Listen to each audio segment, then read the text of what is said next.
RS teaching में आप लोगों का स्वागत है। आज हम लोग फिर पढ़ेंगे यानी क्लास 10th के भौतिकी। ठीक है, जो फिजिक्स का जो प्रश्न है हम लोग निकट दृष्टि दोष देखे थे। आज हम लोग दूर दृष्टि दोष देखेंगे। देखिए, दूर दृष्टि दोष से आप क्या समझते हैं, इस दोष का निवारण किस प्रकार किया जा सकता है, इसी को यानी जानना है। ठीक है, तो चलिए हम लोग पहले निकट दृष्टि दूर दृष्टि दोष देखते हैं। तो दूर दृष्टि दोष यानी किसको कहेंगे, जिस नेत्र में दूर दृष्टि दोष होता है वह निकट स्थित, देखिए निकट स्थित वस्तुओं को स्पष्ट नहीं देख सकता है। अगर दूर दृष्टि दोष होगा तो वह निकट की वस्तु को, जो सामने रखी हुई वस्तु है, उसको ठीक तरह से वह देख नहीं पाएगा, ठीक नहीं देख सकती है। लेकिन वह दूर की स्थिति दूर स्थित वस्तुओं को वह देख सकता है। ठीक है, यानी जैसे पहले से वह यानी दूर की वस्तु को जितना उसको दिखाई दे रहा था, जब वह स्वस्थ था, जब उसका आंख यानी ठीक था, तो वैसा ही दिखाई देगा। लेकिन उसका जो नजदीक का जो वस्तु है वह ठीक तरह से दिखाई नहीं देगा। ठीक है, तो चलिए यही कह रहा है। तो इस दोष का होने का क्या कारण है, यानी क्यों ऐसा दोष होता है। तो दोष होने के कारण, तो इसका कारण जो है इस प्रकार है। तो देखिए, एक नंबर जो कारण है, नेत्र गोलक का छोटा हो जाना। ये जो नेत्र गोलक है, देखिए इसको होना चाहिए था इस तरह से। हम यहाँ दिखाते हैं, आप नोट कॉपी में जब उतारिएगा तो इसको उतार लीजिएगा। देखिए ये जो है उभरा हुआ जो भाग है, तो ये गोलक इस तरह से होना चाहिए था, लेकिन ये क्या हो गया है, छोटा हो गया है। ये नेत्र गोलक क्या हो गया है, छोटा हो गया है। ठीक है, ये नेत्र गोलक जो है ये छोटा हो गया था, लेकिन होना चाहिए था कहां से, यहां से। तो नेत्र गोलक का छोटा हो जाना, यही कह रहा है, नेत्र गोलक का छोटा हो जाना। तो नेत्र गोलक जब छोटा हो जाता है तो कोई रखी यानी कहीं अगर आप एक वस्तु को देखते हैं, मान लीजिए ये एक वस्तु है, ठीक है, और यहाँ एक लेंस है, यहाँ से अगर आप देख रहे हैं वस्तु को, ये जो प्रतिबिंब बनाएगा, तो इसको बनाना चाहिए था कहाँ, यहाँ। लेकिन ये क्या करते हैं, इस रेटिना पर ना बना करके ये आगे चले जाते हैं। ठीक है, ये रेटिना को छोड़कर वह आगे चले जाते हैं, क्योंकि ये नेत्र गोलक क्या हो गया है, छोटा हो गया। ठीक है, तो इसलिए कह रहा है नेत्र गोलक का छोटा हो जाना, अर्थात नेत्र लेंस और रेटिना के बीच की दूरी। देखिए ये जो है, इसके बीच की दूरी जो है, नेत्र लेंस और क्या रेटिना के बीच की दूरी कम हो जाती है। देखिए होना चाहिए था यहां से यहां तक, लेकिन हो गया है यहां तक। ठीक, और दूसरा क्या कहता है, दूसरा कारण जो है, नेत्र लेंस का आवश्यकता से, यानी जितना उसको होना चाहिए था, आवश्यकता से अधिक पतला हो जाना, यानी जितना उसको रहना चाहिए था उससे वह क्या हो गया है, पतला हो गया है। ये समझ लीजिएगा। ठीक है, ये सब यही सब यानी ये जो दीर्घ प्रश्न देख रहे हैं, इसी से यानी आपको फिर क्या छोटे छोटे ऑब्जेक्टिव यानी पूछा जाएगा। ठीक है, पतला हो जाना जिससे उसकी फोकस दूरी का कम हो जाता है, जिससे इसका फोकस दूरी क्या हो जाती है, कम हो जाती है। यहाँ होना चाहिए था, लेकिन यहाँ हो रहा है इतना दूरी। देखिए मान लीजिए यहाँ अगर 2 mm यानी मान लीजिए 5 सेंटीमीटर है, तो ये इतना है, लेकिन होना चाहिए था कितना, तो 0 मान लीजिए कितना, तो मान लीजिए 9, इतना होना चाहिए था, लेकिन वह क्या हो गया है, घट गया है। ठीक है, चलिए अभी क्या कह रहा है, इसका उपचार, यहाँ जो बोला गया है निवारण। ठीक है, निवारण बोली या फिर इसका उपचार, यानी इस दोष को कैसे ठीक किया जा सकता है। अगर यानी किसी कारण यानी क्या हो गया है, दीर्घ दृष्टि दोष हो गया है, ये दोनों के कारण के चलते, तो इसको कैसे यानी ठीक कीजिएगा, इसका निवारण क्या है, इसका उपचार क्या है, ये आपको बताना है। तो कह रहा है, इस दोष को दूर करने के लिए जिस चश्मे का व्यवहार किया जाता है, जिस चश्मे का व्यवहार किया जाता है, उसका लेंस जो है, ये जो लेंस जो लगा रहेगा ये हो जाएगा क्या, अभिसारी, या फिर जिसको कहते हैं उत्तल लेंस कहते हैं, क्या, अभिसारी या उत्तल लेंस। तो इसको क्या कर, देखिए यहां समझा देते हैं। ये देखिए कोई भी वस्तु अगर यहाँ है, ठीक है, यहाँ एक वस्तु है, इसको देखने के लिए आप क्या करते हैं, ये आंखों के द्वारा जो आप देखते हैं, तो यहाँ तो आपका रेट यहाँ पर नहीं बन रहा है, आगे बने, क्या, प्रतिबिंब इसका जो है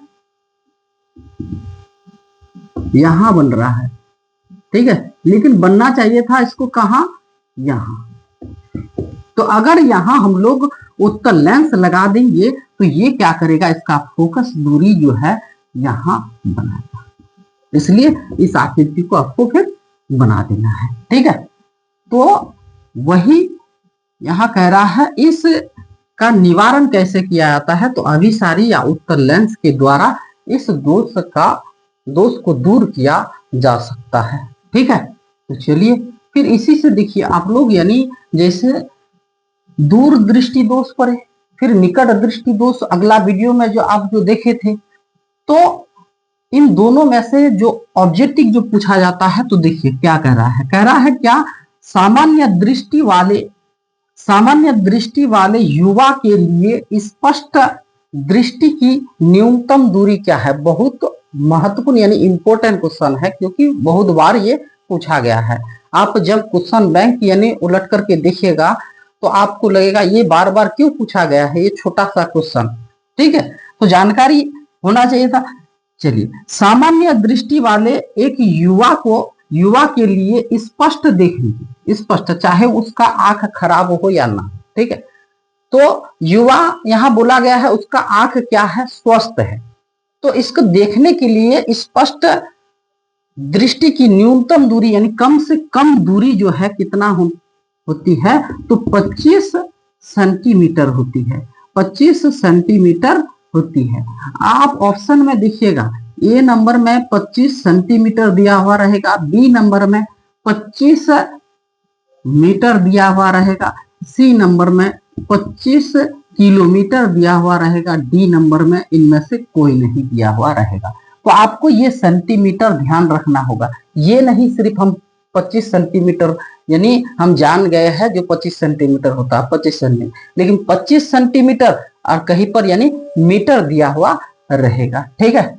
चलिए अगला क्वेश्चन देखिए, एक स्वस्थ आंख, ठीक है, एक स्वस्थ आंख जिसमें यानी कोई दोष नहीं हुआ है, ना ही वह निकट दृष्टि दोष हुआ है, ना ही दूर दृष्टि दोष हुआ है, ना ही जरा दूरदर्शिता दोष हुआ है, तो यह स्वस्थ आंख के लिए दूर बिंदु होती है, यानी दूर की वस्तु को भी वह ठीक तरह से देख लेता है। तो इस ठीक है, तो इसका क्या होगा, कह रहा है एक स्वस्थ के लिए दूर बिंदु होगी, यानी क्या होगी, तो इसका जो होगा तो क्या, अनंत होगा, ये अनंत तक यानी बहुत दूर तक यानी देख सकती है, ठीक है। तो आंसर हो जाएगा अनंत, ठीक है, ये भी पूछा गया है क्वेश्चन। और देखिए कह रहा है निकट दृष्टि दोष, ये तो दूर दृष्टि दोष है, निकट दृष्टि दोष का उपचार, देखिए उपचार किस प्रकार के लेंस से किया जाता है, तो यहाँ देखिए आप ये दूर दृष्टि वाला है, तो इसका उपचार हम लोग किससे किए, तो यानी उत्तल लेंस से या फिर क्या, अभिसारी, तो यह हो जाएगा क्या, अवतल हो जाएगा, क्या, अवतल, अवतल या फिर क्या हो जाएगा, या अपसारी, क्या, अपसारी लेंस, ठीक है, यही पूछा जाएगा। तो इसका भी पूछा जाएगा क्या, जैसे यहाँ निकट दृष्टि दोष, यहाँ लिख देगा दूर दृष्टि दोष का उपचार किस प्रकार के लेंस से किया जा सकता है, तो आंसर क्या हो जाएगा, उत्तल लेंस या अभिसारी लेंस, उत्तल लेंस या अभिसारी लेंस हो जाएगा, ठीक है। चलिए नेक्स्ट क्वेश्चन, ऑब्जेक्टिव कह रहा है क्या, किसी दृष्टि दोष को दूर करने के लिए उत्तल लेंस का उपयोग किया जाता है। देखिए क्या कह रहा है, किसी दृष्टि दोष को दूर करने के लिए उत्तल लेंस का उपयोग किया जाता है। देखिए कैसे घुमाकर यानी पूछा गया है क्वेश्चन, यानी यही सब पूछा गया है क्वेश्चन। क्या किसी दृष्टि दोष को, यानी कौन सा दृष्टि दोष को दूर करने के लिए उत्तल लेंस का उपयोग किया जाता है, तो दूर दृष्टि दोष। आंसर क्या हो जाएगा, क्या दूर दृष्टि दोष। ठीक है, यहां पूछा गया है किसी या किस दोष के लिए, तो यहां पूछा गया है क्या, जो किसी दृष्टि दोष को दूर करने के लिए उत्तल लेंस का उपयोग किया जाता है, तो दूर दृष्टि के लिए उत्तल लेंस का उपयोग किया जाता है। चलिए नेक्स्ट, यानी लास्ट क्वेश्चन क्या कह रहा है, देखिए दूर दृष्टि दोष वाली आंख साफ साफ देख सकता है। तो यहां देखिए आप, ये जो दूर दृष्टि दोष है, यह निकट स्थित वस्तु को स्पष्ट नहीं देख पाएगा, लेकिन वह दूर की वस्तु को स्पष्ट देख पाएगा। तो यहां पूछा गया है दूर दृष्टि दोष वाली आंख साफ साफ देख पाती है, तो कहां, तो दूर की वस्तु को। आंसर लिखेंगे दूर की वस्तु को, ठीक है, या दूर रखी हुई वस्तु को, या दूर स्थित वस्तु को, इस तरह से ऑप्शन जैसा मिलेगा। ठीक, तो यह जो दूर दृष्टि दोष है, वह निकट स्थित जो बगल में रहेगा वस्तु, उसको वह ठीक तरह से देख नहीं पाएगा, लेकिन दूर की वस्तु को वह ठीक तरह से यानी साफ साफ देख सकती है। तो इस में यानी कौन सा दोष है, तो दूर दृष्टि दोष है। तो वही पूछा गया है, दूर दृष्टि दोष वाली आंख साफ साफ देख सकती है, तो दूर की वस्तु को वह साफ साफ देख सकती है। और इसी तरह से क्वेश्चन पूछा जाएगा, दूर दृष्टि दोष वाली आंख साफ साफ नहीं देख सकती है, तो निकट रखी वस्तु को वह साफ साफ नहीं देख पाती है। ठीक है, तो इस तरह का ही प्रश्न पूछा जाता है हर साल। तो आप लोग क्या कर कीजिएगा, तो ये सब जितना भी यानी प्रश्न है नोट कॉपी में उतार लीजिएगा और इसका रिवीजन करते रहिएगा। ठीक है, तो चलिए आज यही तक।